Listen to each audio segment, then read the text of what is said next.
Welcome to today's webinar, HFWorks. What's new in HFWorks? So we will wait another few minutes for other people to join and we'll start. If you have any questions, please type it in the chat area. All right, so welcome back. So our webinar today is what is new in HFWorks?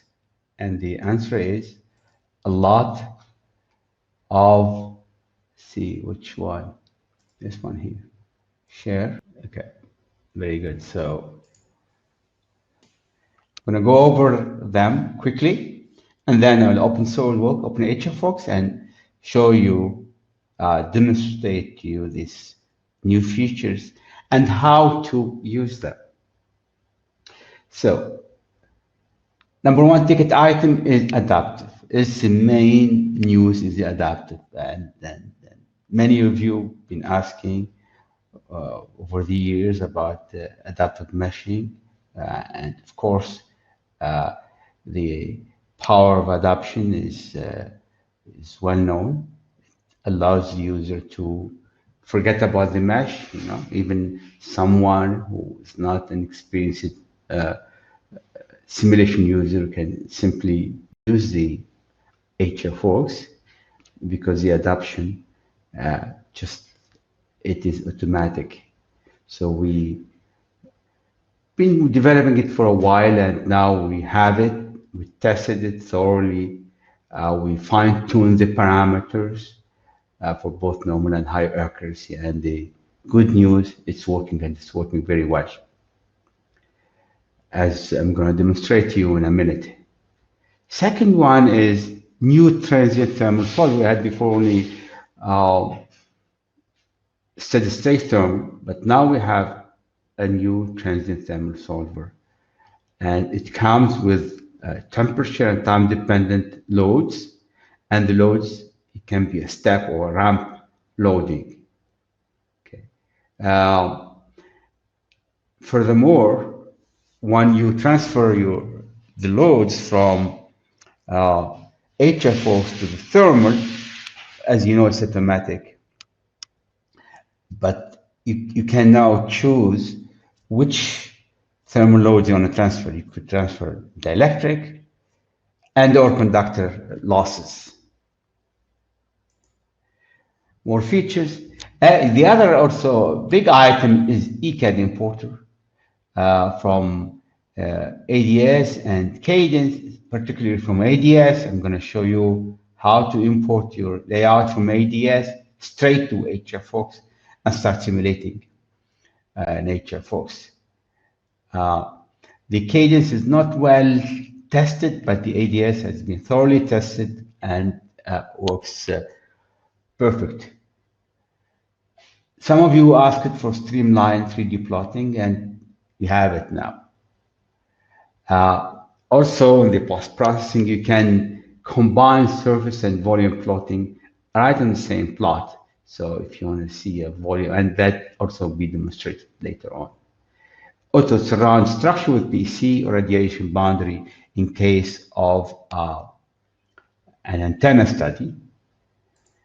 Some enhancements, a multicore solver. We have a new solver engine.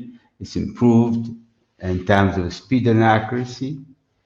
You can always, while this is an enhancement, you can copy from different adaptation. Well, it's actually a new feature because the adaptation is itself new. Okay, you can copy an adapted mesh and you start from it in a new study. Mesh options have added more controls, in particular to both to manual and adaptive meshing. You also, some of you complained about files. Now we clean up leftover files. Okay, we updated the models with recent documentations. More enhancement, material library has been enhanced. Now we have more material, biological material, mixtures, and composites. We added mass density, specific heat and thermal conductivity. And of course, these are needed for the thermal, transient thermal. You know, like some for the static or transient or for steady state thermal, you could just need the thermal conductivity. But once you get into transient regime, then the mass density and specific heats are needed. We also improved the SAR plotting for biomedical applications. And added two new plotting for post-processing for field parameter versus frequency versus angle, and speed up in the thermal solver, both for steady state and transient thermal. Okay, with that, I think that's my list. I'm gonna go straight to HFWorks, and I think I need to switch the sharing. I'm gonna stop sharing. Okay, I'm gonna start with the bandpass filter.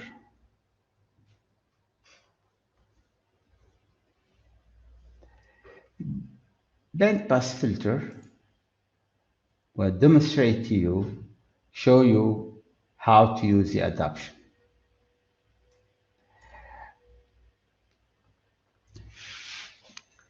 I'm not going to go in details in how to use HFWorks because that's not the topic today. Topic is just to show you the new feature. Those of you who are not familiar with HFWorks, please let us know. We'll be glad to schedule customized web meeting with you to go over the features that you want to know more about. But today is you know, I'm just going to probably dwell a little bit on the adaptive meshing because it is important, and the ECAD importing, they're new and very important, so I'm dwell on them a little bit more than other features. But so the mesh controller remains there. So as you can see, this is a manual mesh, and of course, many of you have been using the software for a while, and yeah, I mean, because you don't know, if you don't know where to, you're not an experienced user, and you don't know where to mesh, you tend to over mesh using a mesh controller. Okay, it gives the right answer. That's true, but definitely takes more time, and it is costly.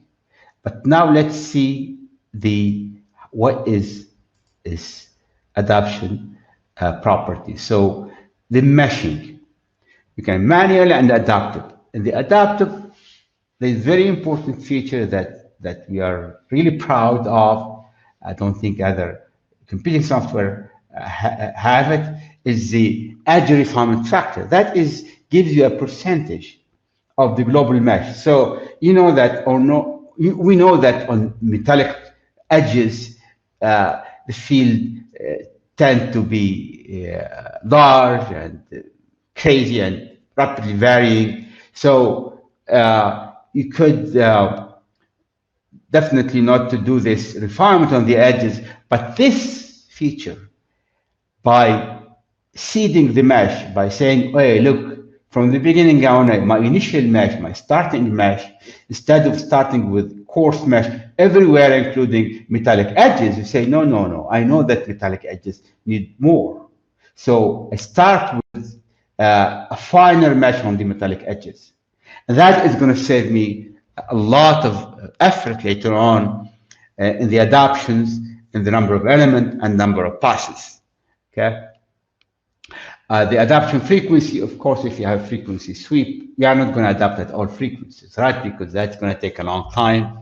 So definitely recommend that you adapt at a higher frequency, because we know at a higher frequency, the wavelength is smaller, the mesh tend to be finer. So adapting at higher frequency, if your mesh is good at a higher frequency, you are assured that's going to work at low frequency.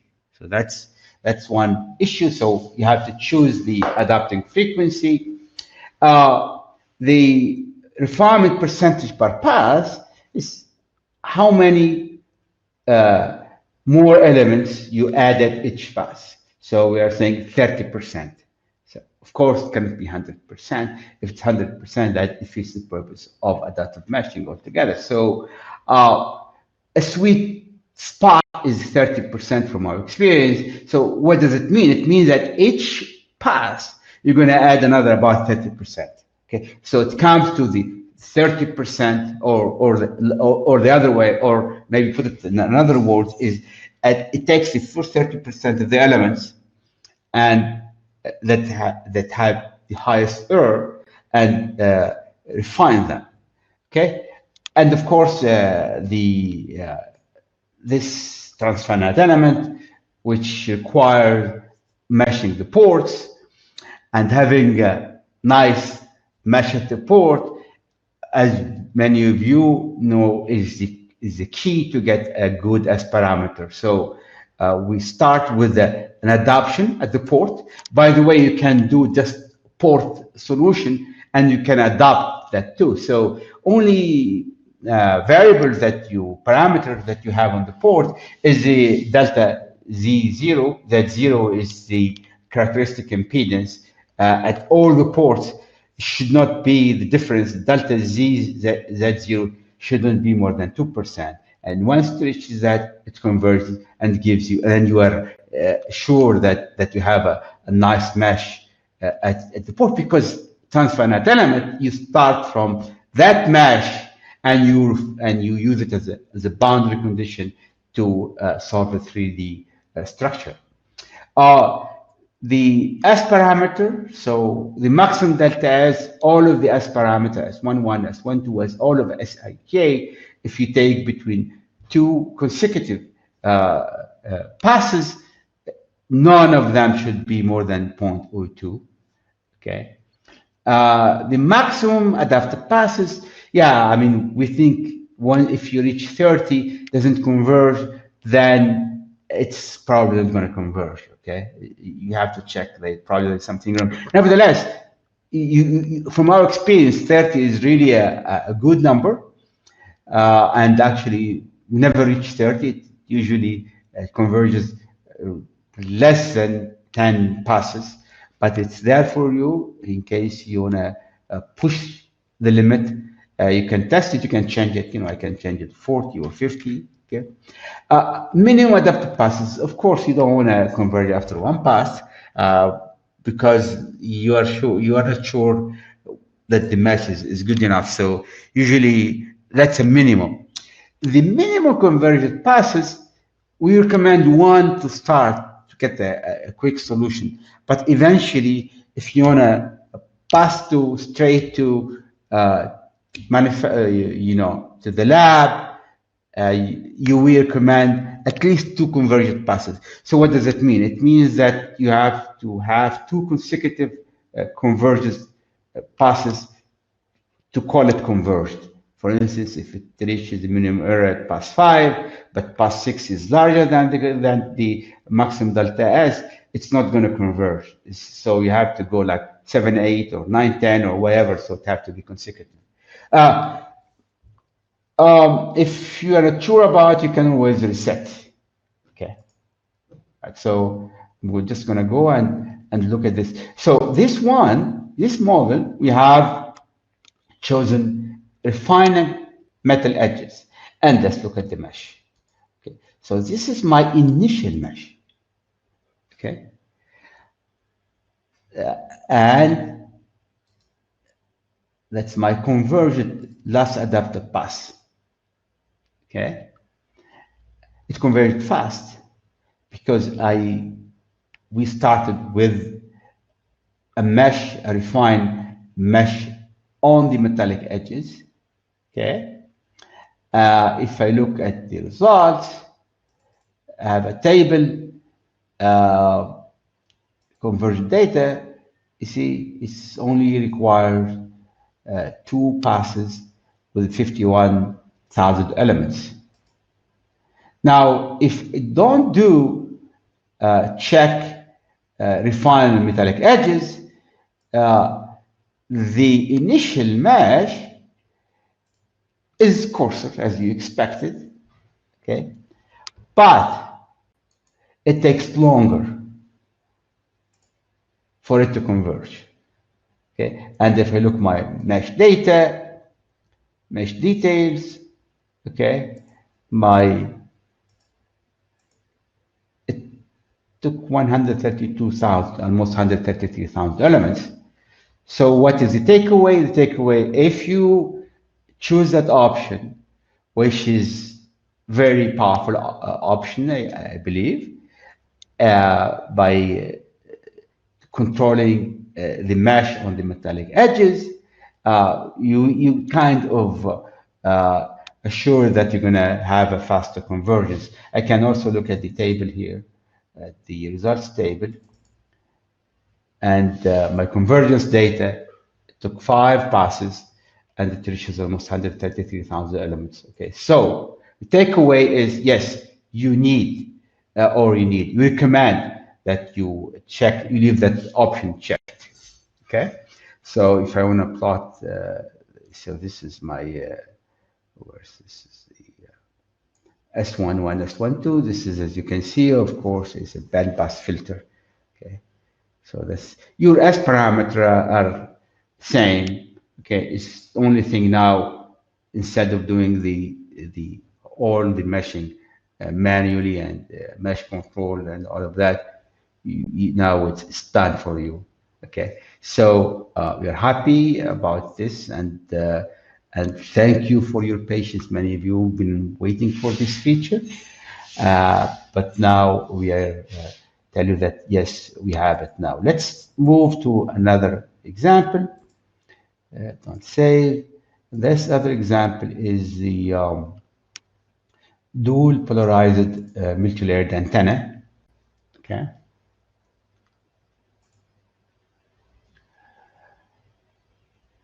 Meanwhile, I'm also going to show you some HFWorks. Where is my products? HFWorks. The general options. Okay. Where's my options?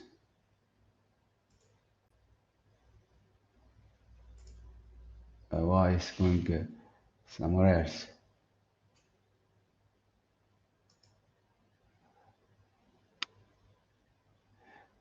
Okay, I don't know why, because damn you. I'll try to open it later on. Okay, so this one is a multi-layered antenna, and they did my adaptive mesh. Okay, now the question is, what if I am an experienced user? Can I use the mesh control? And the answer is yes. And it's good actually to use mesh control, because that way, again, if you're an experienced user and you know what you're talking about, it's there. You could use it. So if this one doesn't have any mesh control, and if I look at my initial mesh, it's coarser, okay, but the final mesh is, so this gives me a mesh details, the final mesh, 306,000 elements. Okay. Now, if I do a mesh control on the sum of the parts, okay, I mesh details, the initial mesh is more, but the final mesh is only 166 compared to 306. So the answer is yes, doing a mesh control, if you know what you are talking about, if you are an experienced user, okay? So we give you flexibility, okay?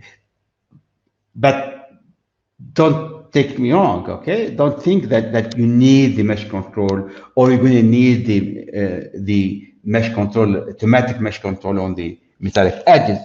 If you choose not to, you don't have to. You could completely be, as say, hands-free. You don't touch anything. We don't need any control, but that is come at a small price. That is going to take more passes and more elements. But if you're an experienced user and you seed the mesh, or you do some initial control, that's going to accelerate the convergence.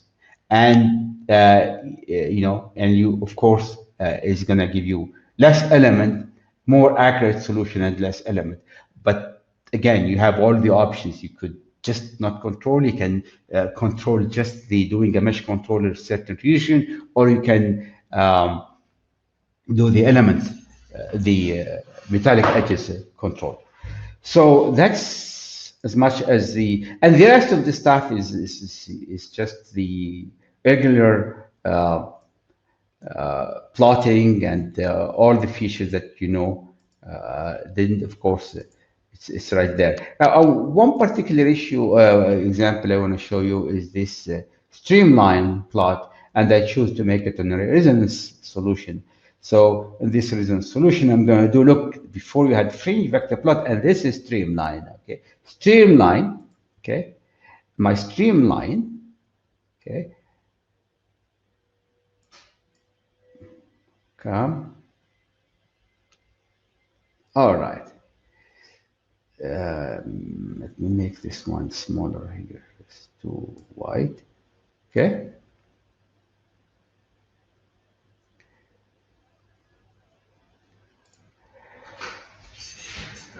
Okay, please refresh. It's not refreshing.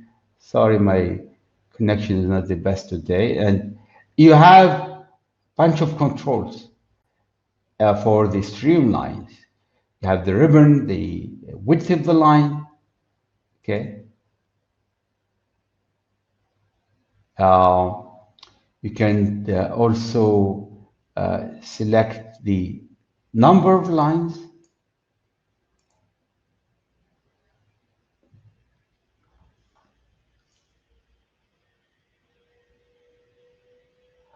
As you can see, you have less lines.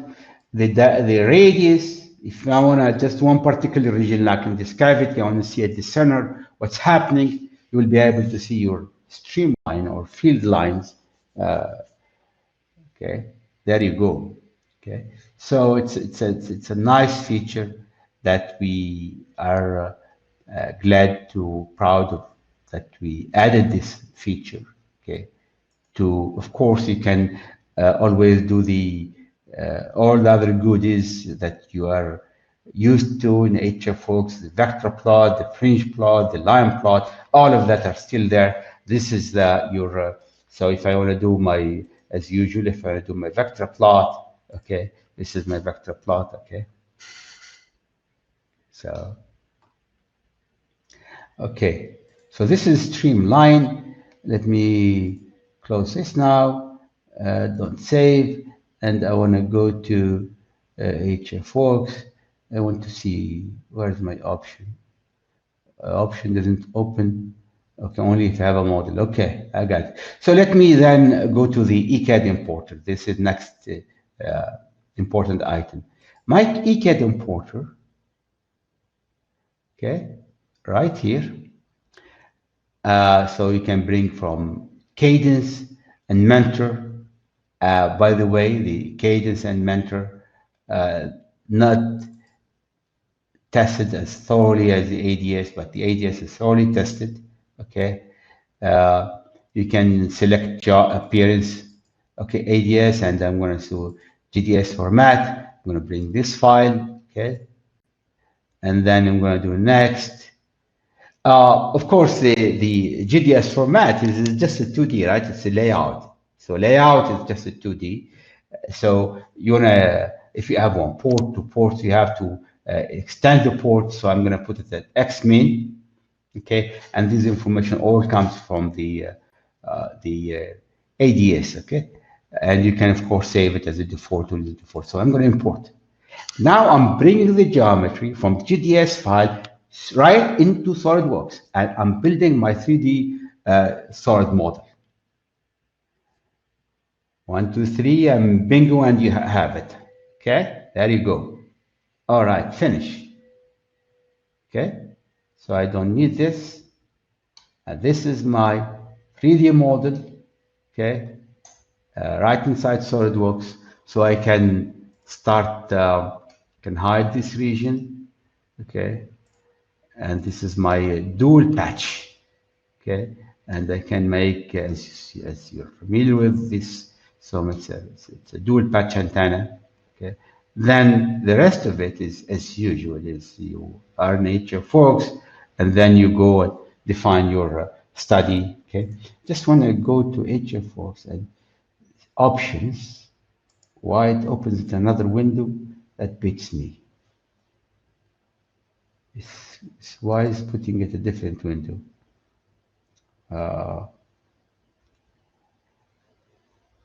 It's a different window. I cannot see it because of Demio. Okay, so okay. I couldn't open it. Okay, but so this is a regular HFWorks SolidWorks model brought straight from your ADS. Okay, if this is in case somebody sent you a GDS file, that's how to operate. But if you already have ADS on your machine, and I don't have it personally on my machine, okay. So if you happen to have ADS in your machine, okay, in ADS there is in the menu, upper menu, you have HFWorks, and you say, wait a minute. Wait a minute. So you, how do I go back to this one?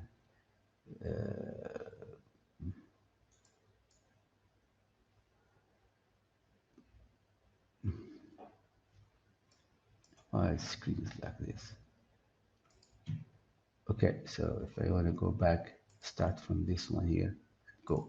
All right. So HFWorks comes in right in ADS. There is an add-in. So say export to HFWorks. That automatically opens SolidWorks, exports everything for you, and this is the progress. This you're going to see this one progressing, and you're going to see this window, and bingo, you're going to see it right inside SolidWorks from ADS. So you started from ADS, you find yourself in SolidWorks, and of course your HFWorks tab, and you continue with your study. So there are two ways. One way is you have a GDS file, somebody, a colleague, sent it to you. You don't have ADS. Okay. If then I showed you the mechanism by going back to SolidWorks. Let me go back to SolidWorks. Okay. So if you have ADS, it's easier. Just export to SolidWorks, to HFWorks, and you just watch it. Once it ends, plans SolidWorks, and you start defining your study straight. So if I want to do a study here, I'm going to do antenna, okay. So this is regular stuff. You can continue defining your study. Okay, so this is the ADS or ECAD import and the adaptions. Okay, now I'm going to move to the next important item is thermal, transient thermal, and the options that come with it. Okay, so for that, I'm going to go to microwave. Where is my microwave oven? Heating, okay, and you have a nice chicken in the oven. Okay, I can show the oven. Okay, so this oven, this is of course, this is the input port. The energy power is going to be you're going to go through the port, and it's going to heat this chicken. All right, so let me hide this and hide because we just want to concentrate on the chicken. Okay, so the first part is in the study, you're going to say coupling, and you say thermal coupling. You're not saying whether it's a transient or steady state thermal. Okay? You just say thermal coupling, and later on, I'm going to show you how to do either. Okay, so you solve as usual, okay? And you can look at your electric field, right? So I'm going to look at my electric field.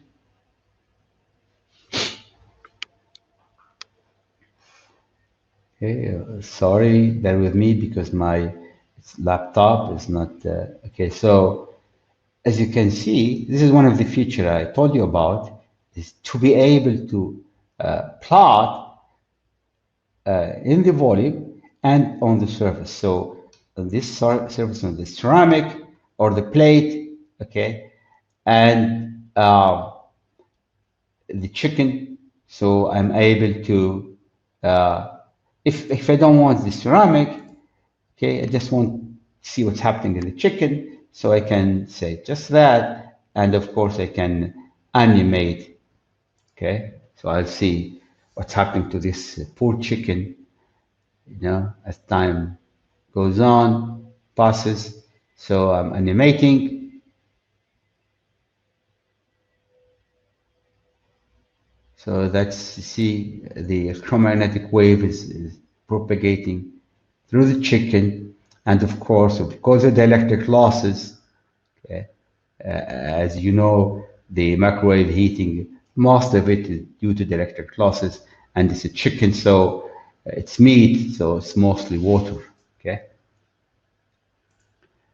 Stop, okay? Now this is the exciting part. So the thermal solution now, we kind of revamped the whole tree, and now you have the electromagnetic part, and then you get the thermal part. You can have different coupling cases. So let me look at this first coupling case. This coupling case here, first of all, I can choose how much power I'm going to apply to it at my port. You can have, of course, multiple ports. And now, so this is 250 watt power. It's not a lot of power. Usually the microwave ovens, about 1500 watts, okay? And I can choose if I want to include the load, electromagnetic loads or thermal loads coming from the electric losses and or conductor losses. And just for the sake of this example, both are included, but really for this particular case, the electric losses are the dominant. Okay, the transient settings, I have a ramp or step. So in this case, I have a ramp. Okay, so 60 seconds. Okay, and time increment 5 seconds, and it goes from 0 to 1 in 60 seconds. So this is a ramp loading for the thermal loading. Okay, and now as you know, it's a full-fledged thermal solver. You can apply if you have additional heat. Okay, I don't know. I mean, in microwave oven, you are not going to have additional heat, right? Because it's just the heat coming from the port. But in other cases, you know, if you have some additional heat, if you have a fan or you have a CPU or whatever, you could add some additional heat or external heat. So you can apply heat volume, heat flux, and the heat volume, it can be, again, time dependent or temperature dependent. This is also a very nice feature that we added, okay? Now, let's look at the, and again, why we think this is powerful, why we think this is better than other software, because it is integrated. HFWorks stands for integrated solutions, okay? Integrated solution, the CAD, it's in one place, you do your CAD, you do the high frequency solution, and right on the same study, same tree, you do the thermal solution, okay? You don't need to import, you don't need to export, you don't need to create different types of studies. It's one same study. And again, we added many coupling cases. So if from the same high frequency solution, now you can do a lot of thermal solutions depending on on the loading, on whether you include dielectric losses or not, or you include conductor losses, and how you do the loading, whether it's a straight line or ramp, okay, and if you apply additional heat and so on and so forth, it's all in one same integrated environment. So no import, no export, no mess. So let's look at the temperature. Temperature in this chicken. I'm applying 250 watt. So there you go. Okay, it's heating up. Okay, 67, 72, 78, 83, 89, 94, 99. So it's going to reach 99 degrees. We definitely know that 99 degrees is not going to cook this chicken. So why is it going to cook chicken? Because we applied only 250. So what happens if I apply 500 watts? Okay, so my 500 watts, my properties, 500 watts, I'm exciting port 1, and this is a kind of a step, okay?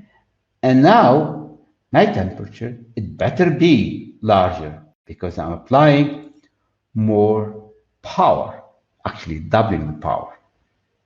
So there you go, 55, 69, 82, 95, 107, 119, 130, 141, 151, 161, 171. There you go. So it's going to reach 171, and it depends on the chicken. If it's a young hen, small chicken, probably that's going to cook it. But if it's an old chicken, maybe you're going to need more power. So the whole exercise here is to show you how I can control my thermal solution. Okay. So if I want to do another case, I can do another case, new coupling, steady state or transient. Okay, it's all combined. So if it's steady state, there is no time dependence. So I'd say just the thermal loads from what's coming and which frequency and the power. So if I want to put 1,000 watt here, I can put 1,000 watt. Okay, there you go. And now I have a new case. This case is steady state. Okay, I can say, okay, run. I don't need to rerun the high frequency because once I have my loads transferred from my high frequency to the thermal, I just keep running and running the thermal solver with different settings. So that's the power of HFWorks, and that's the power of the integration of HFWorks. So so that's so much for this chicken. I'm going to just show you another example, which is very common, the SAR plotting. Okay. All right. So this is this gentleman sitting with a cell phone, and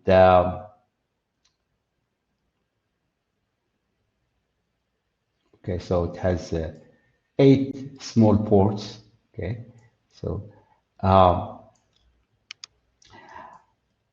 again, I chose to couple to thermal. Okay, and now I'm gonna show you as the SAR plot is straightforward, is no clipping, and in the instead of ER, you select SAR, specific absorbed rate, and of course you can select which port are excited. Okay, so this is my SAR plot with all of my ports excited. Okay, and of course, as you know, SAR is important in if you want to pass the regulations, the FFC and other government regulations, you cannot produce an electronic device without actually measuring giving an accepted at a certain level, a threshold that you cannot exceed. So my SAR plot, okay, and I can do, of course, it's an antenna, okay, and I can look at the the radiation pattern, okay? And if I want to look at losses, of course, I can look at loss densities, okay? And my antenna parameters as usual, but the SAR plot, that's what I wanted to show you, okay? I think I can do edit definition, okay? And if I want my SAR plot right now, clear selection, only on the surface, right on this surface, there you go, okay? So I can actually, okay, I can actually look at SIR right on one particular surface. If I suppose I want to add another surface, okay, here, wait, go back here, and then see around the eye, and there you go. If I want another one, say this, there you go. So it's very powerful. Of course, the chart option as usual. So I can see my SIR volume on a certain surface. I can really understand what's going on, you know, to, of course, the end purpose is to pass the FFC or FDA regulations in terms of the SAR, how much specific absorption rate. And of course, there is a lot of this noise about cell phone causing cancer and all of nonsense. But SAR, specific absorption rate, is a very important quantity to look at. And of course, the thermal coupling. Okay, so my thermal coupling is, again, as I showed you, you can do my steady state or transient, okay, and all kinds of loading, and I can look at the temperature. Okay, well, for this is 100 milliwatts. Of course, you don't expect to put tens of watts, right? It's 0.1 watt. Okay, and then of course you can see my temperature, and again I can edit the temperature. And if I don't want it on the head, just want it on the surface, same thing. There you go, 38 degrees, so it's not bad. Okay, so you can really zoom in and be able to look at temperature at different regions. And actually, when companies, biomedical companies, apply for the approval from FDA, they actually require some simulations, you know, showing SAR plots, so it can really generate some nice SAR plots to include it in your FDA application. Okay, and of course, as I showed you earlier, different you can have different solutions, different excitations, steady state, transient, and all of that. So this is a new thermal integrated solver, okay, in the HFWorks, and hopefully it's gonna hopefully it will meet your expectations, and you will like it, and we would like to hear from you if you have any comments, and if you want us to add certain feature, or if you don't like a certain feature, or if you want us to add more. We definitely are a small company, but we are agile and work very closely with our customers. And thank you to you, the customers, the users, okay, the HFWorks user community, that because of your input, because of your wish list, we keep improving our product, and would like to hear more of your demands so we can improve further our product. Okay, so that's in a nutshell the main features of HFWorks 2021, and more features are coming. One is the GPU computing, the GPU capabilities. We tested even on a laptop. If you have an NVIDIA, if you have a powerful GPU card, the results are much faster. So hopefully for the end of this year, we will be able to give you a release that has a GPU supported, where you will be able to also parallel computing. If you want to submit your job to a cloud provider like Microsoft Azure, okay, we are working on the cloud solution where you click and submit your job to the cloud, okay, and of course it costs more money, but if you have a big job, definitely the cloud solution will be very useful. So stand by, we will have it hopefully before the end of the year, okay, and soon we're going to have a beta version. Okay. With that, I'd like to thank you.